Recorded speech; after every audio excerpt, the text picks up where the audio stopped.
के अदम एतमाद के हवाले से भी कार्रवाई ज़रूर होगी, लेकिन चूंकि ये रिवायत है और इस रिवायत को मद्देनज़र रखते हुए आज का इजलास मुलतवी कर दिया गया है। और उन्होंने साथ ही साथ ये भी बताया कि अभी तक तारीख में 24 मरतबा ये इजलास मुलतवी किया गया है और जब भी कोई मौसम जो मेहमान वफात पा जाता है तो इस इजलास को अगले दिन के लिए मुलतवी किया जाता है। तो इस तरह से आज का ये इजलास मुलतवी कर दिया गया है। इजलास का कुछ ही देर कबल बाकायदा आगाज़ हुआ था तिलावत कलाम पाक से, उसके बाद नूरुल हक कादरी साहब ने दुआए मगफरत करवाई मरहूमैन के लिए और मगफरत के बाद इस इजलास को मुलतवी कर दिया गया है।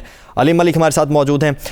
अलीम, इजलास को मुलतवी कर दिया गया है और शाहिद खाकान अब्बासी ने कहा था कि अगर इजलास मुलतवी कर भी दिया जाता है तो हम एहतजाज नहीं करेंगे।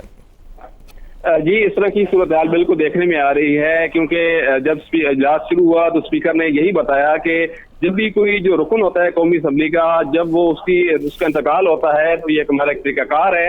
रूल्स के मुताबिक ये होता है कि उस दिन की जो इजलास की कार्रवाई है वो एजेंडा को साइड पर रख के वो मुलतवी कर दी जाती है। तो उन्होंने मुख्तलिफ हवाले भी दिए कि इससे पहले ये कोई पहली दफा नहीं हो रहा है कि असम्बली का कोई किसी रुकन का इंतकाल हुआ हो और उसके बाद एजेंडा जो है वो मौखर करके इजलास जो मुलतवी किया गया हो, जबकि इससे पहले भी हमारी तारीख में ऐसा होता रहा है। उसके बाद जो अपोजिशन लीडर हैं शहबाज शरीफ और बिलावल भुट्टो जरदारी, वो अपनी सीटों पे खड़े हो गए और उन्होंने बोलने की इजाजत मांगी, लेकिन स्पीकर ने उन्हें इजाजत नहीं दी और उन्होंने रूल्स का हवाला देते हुए और सबका जो रवायात हैं कि इससे पहले भी असम्बली इजलास जो है इस किस्म की सूरत हाल में जो है वो मौखर किया गया, मुलतवी किया गया है, तो उन्होंने इजलास जो है वो मुलतवी कर दिया है सोमवार तक। ताहम उन्होंने कहा है कि जो नो कॉन्फिडेंस अपोजिशन की जानिब से जो अदम एतमाद की तहरीक है उसको कानून के मुताबिक ही देखा जाएगा, लेकिन चूंकि एक रुकन असम्बली का इंतकाल हुआ है तो उस सिलसिले में जो कौमी असम्बली का इजलास है वो मुलतवी किया जा रहा है। जी अच्छा, जो इजलास था ये इसका 15 निकाती एजेंडा था, उन निकात के बारे में थोड़ा सा बता दीजिए। जी, कौमी असम्बली का जो एजेंडा है गुज़श्ता रात ही जारी कर दिया गया था और इसमें जो मुख्तलिफ, एक तो ये है कि कौमी असम्बली के जो अपोजिशन की जानिब से जो अदम एतमाद की तहरीक थी वो इसके एजेंडे में शामिल थी। इसके साथ साथ जो चंद दीगर से एक जो है तवज्जो दे रहा नोटिस भी दिया गया था जो कि फहीम खान है उनकी जानिब से दिया गया था, जिसमें जो एक अवामी तवज्जो का जो कंटोनमेंट के इलाके हैं वहाँ पे जो कुछ लोग हैं उनको तनख्वाहें नहीं दी जा रही, तो उस हिस्से में जो कॉलिंग अटेंशन तवज्जो दिला नोटिस था वो भी इसके साथ हिस्सा था। इसके साथ साथ जो इबादुल्लाह खान है चेयरमैन, जो मवासलात कमेटी के चेयरमैन है, उन्होंने जो है एक प्रेजेंटेशन जो रिपोर्ट है वो यहाँ पे कौमी असम्बली इजलास में पेश करनी थी जो कि नेशनल हाईवे सेफ्टी ऑर्डिनेंस 2000 से मुतल्लिक है।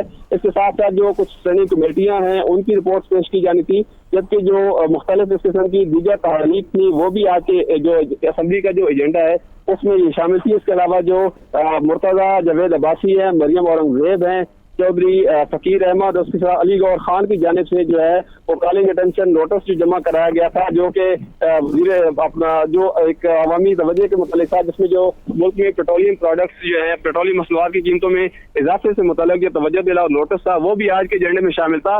लेकिन जो आज का ये एजेंडा है इसका कोई इस पे कार्रवाई नहीं हो सकी। जी, इस पे आज कार्रवाई नहीं हो सकी और मुलतवी कर दिया गया है पीर तक। उमर जट भी हमारे साथ मौजूद हैं। उमर, एक्सपेक्टेड भी यही था कि आज का इजलास मुलतवी कर दिया जाएगा, चूँकि रिवायत है चलती आ रही है और स्पीकर साहब ने यह बताया भी कि इस रिवायत को मद्देनज़र रखते हुए हम इजलास को मुलतवी कर रहे हैं और अब ये 4 बजे होगा दोबारा पीर के दिन।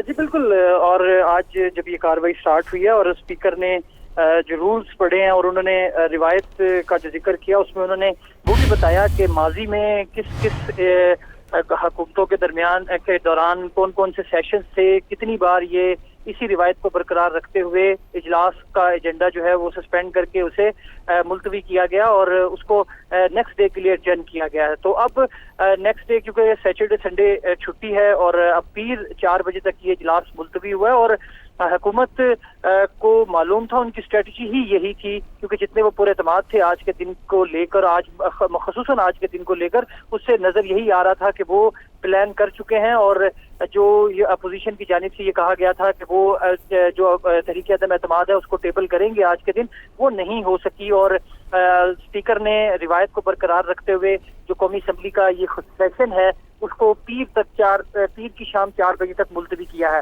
अब आज जब हमारी शाहिद खाकान अब्बासी से बात हुई थी, क्योंकि गुज़श्ता रात तो ये कहा जा रहा था कि अपोजिशन इस पर काफी एहतजाज करेगी और इसको मेक श्योर करेगी कि ये तहरीक अदम एतमाद की जो रेजोल्यूशन है उसे शहबाज शरीफ ऐवान में पेश करें, लेकिन आज जब सुबह हमारी बात हुई अयाज सादिक जो साबिक स्पीकर हैं उनके साथ, शाहिद खकान अब्बासी जो साबिक वजीर आज़म है उनके साथ बात हुई, तो वो इस बात पर उन्होंने इत्तफाक किया हुआ था और उनकी यही राय थी कि अगर हुकूमत और स्पीकर कौमी असम्बली से इजलास को मुलतवी करते हैं रिवायत को बरकरार रखते हुए तो उन्हें कोई मसला नहीं है।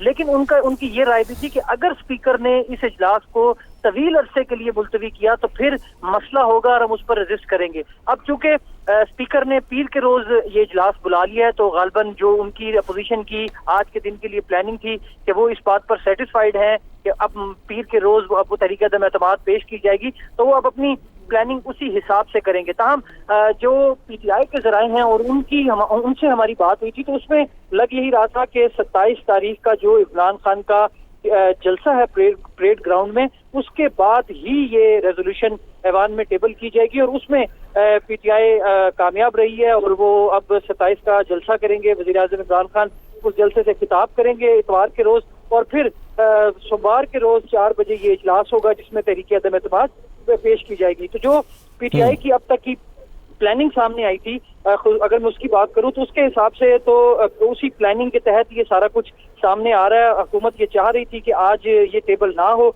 और वही हुआ, रिवायत को बरकरार रखा गया। स्पीकर कौमी असम्बली ने बाकायदा जिक्र किया तमाम रिवायात का जो माजी में जिनको अपनाया गया और ये बताया कि आज भी उसी रिवायत को बरकरार रखते हुए जो कौमी असम्बली का सेशन है उसे पीर तक शाम 4 बजे तक मुलतवी किया जाता है। ठीक है उमर, आप साथ ही रहिएगा। हमें ज्वाइन किया है ब्यूरो चीफ इस्लामाबाद खावर घुम्मन ने। खावर घुम्मन, इजलास मुलतवी कर दिया गया था और जैसे कि एक्सपेक्टेड था कि ऐसा होगा, सबसे पहले तो आपके ओपनिंग रिमार्क्स। खावर घुम्मन साथ नहीं है। हबीब साहब ने हमें ज्वाइन किया है, सीनियर तजियाकार हैं। हबीब साहब, आज का इजलास मुलतवी हो चुका है, अब 4 बजे दोबारा होगा पीर के रोज़। सबसे पहले तो आपके ओपनिंग रिमार्क्स क्या हैं इस पर? देखिए, अब वो जो अदम एतमाद का खेल था, आप यूँ समझिए कि अब वो बिल्कुल आखिरी मराहिल में दाखिल हो चुका है। जो कुछ सियासत होनी थी, माफ कीजिएगा, जो कुछ सियासत की जानी थी वो उससे पहले हो चुकी। अब दोनों पार्टियों को अपने नंबर साबित करने हैं। पाकिस्तान तहरीक इंसाफ को अपने नंबर ना ला के साबित करने हैं और अपोजिशन को अपने नंबर लाकर साबित करने हैं। तो ये जो आज का इजलास है ये एक्चुअली म्यूचुअल अंडरस्टैंडिंग से हुआ है। अगर आपको याद हो तो यानी गुज़िश्ता रात से ही इस तरह की खबरें चलना शुरू हो गई थी कि अपोजिशन ने ये फैसला किया कि किसी किस्म की क्लैमरिंग नहीं होगी, प्रोटेस्ट नहीं होगा, हम इजलास को स्मूथली चलाएंगे ताकि इजलास हुकूमत को प्रोरोक करने का कोई मौका ना मिल सके। तो लिहाजा आज मेरा ख्याल है कि दोनों पार्टी की स्ट्रेटजी यही थी कि आज का इजलास जो है बिल्कुल अपनी रिवायत के मुताबिक खत्म हो। लेकिन बहरहाल अब से ऑनवर्ड वो सारा खेल जो है, अब वो जिसे कहते हैं ना एंड गेम शतरंज की जुबान में, तो अब ये एंड गेम शुरू हो गई है। अब देखते हैं कि कितनी देर चलती है। तो आप क्या समझते हैं, हुकूमत की इस वक्त प्लानिंग क्या है? देखिए, हुकूमत को प्लान करने की जरूरत नहीं, उससे ज्यादा अपोजिशन को प्लान करना है। हुकूमत ने 172 लोग नहीं लेके आने। इस पूरे मामले में अपोजिशन के ऊपर, अपोजिशन के कंधों पे ये जिम्मेदारी है कि वो अपने 172 लोग लेके आए। अब 172 लोगों को लाना दरअसल वो एक बुनियादी काम है। उसकी वजह यह है कि क्या इत्तेहादी टूट जाएंगे और इत्तेहादियों की सीटें मिलके 172 हो सकती हैं, यस, या फिर पाकिस्तान तहरीक इंसाफ के अपने लोग कुछ टूट के आएंगे। लेकिन मुझे अब लगता है कि वो मुश्किल सूरत हाल हो चुकी है इत्तेहादियों जो अपोजिशन है कि शायद अब वो और लोगों पर भरोसा नहीं कर सकती जो पाकिस्तान तहरीक इंसाफ से टूटे हैं। एक तो उनकी कानूनी पोजीशन ऐसी बन चुकी है और दूसरी बात है कि अपोजिशन अखलाकी दबाव में नजर आ रही है कि ऐसे लोग जो वफादारियां बदल रहे होंगे उनको जब अपने साथ मिलाएगी तो उसके नतीजे में जाहिर है ये जो इस अदम एतमाद का पूरा जो अखलाकी एक वो पेडेस्टल है वो गिर जाएगा। तो लिहाजा ये एक उसके सामने मुश्किल है। तो इत्तेहादियों की अहमियत जो शुरू में बिल्कुल कम नजर आ रही थी वो यक बढ़ गई है। अब देखें कि क्या अपने इत्तेहादी जो है वो हुकूमत के वो क्या फैसला करते हैं। कभी इस तरह की खबर आती है कि इत्तेहादी सोच रहे हैं अपोजिशन के बारे में और कभी इस तरह की खबर आती है कि हुकूमत उनसे मुतमईन नजर आने लगती है। लेकिन बहरहाल ये एक मुश्किल सूरत हाल है हुकूमत के लिए।